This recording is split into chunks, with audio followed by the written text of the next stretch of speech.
Basically, I was going to protest every week, every day, and we were just getting beat up.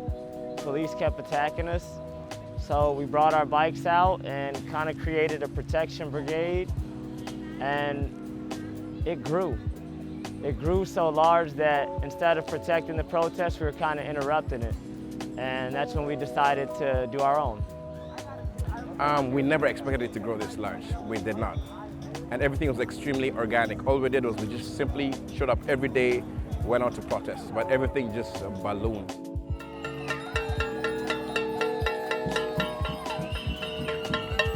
Everybody's on the same page. We have white people, we have black people, we have Native American. It doesn't matter who they are. Right now, everybody's affected by what's going on in America, and they're coming out to support.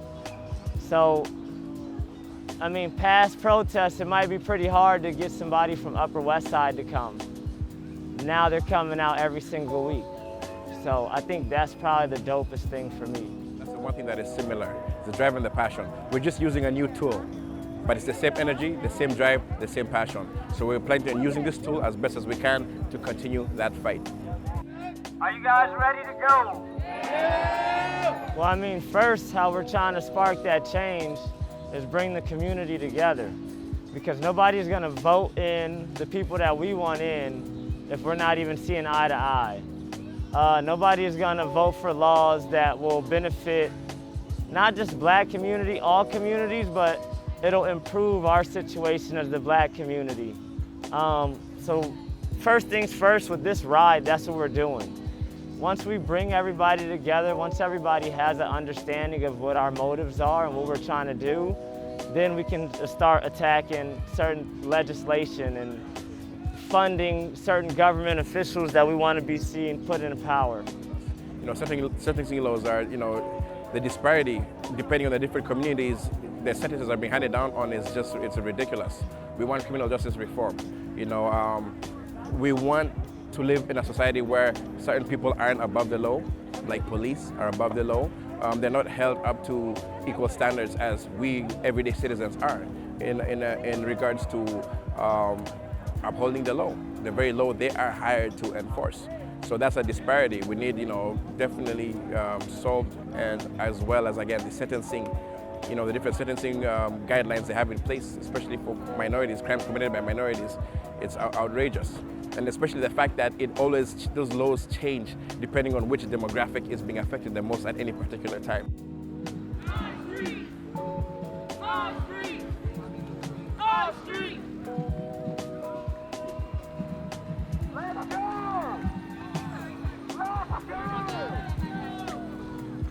Well, people who can't, march, people who can't march or ride bikes can support those who are marching and riding bikes. We need lots of help. Like, for example, there are folks who supply us with water, there are folks who are supplying us with megaphones, there are folks who are supplying us with bike supplies and behind-the-scenes logistics, stuff online. So not everyone necessarily has to be on the streets. There are people who we understand, can't do it, but there's many other ways they can support.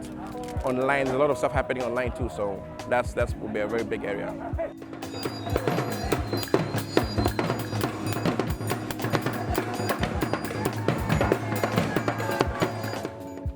Rides, we're bringing the community together. That's what we want. From there, then we can start asking for demands and stuff like that.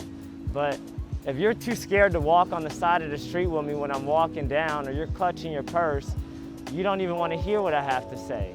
So the reason why we do these rides is so that everybody cannot be scared no more. So when we say Black Lives Matter, they didn't before. That doesn't mean you guys' lives don't matter. It just means ours matters too.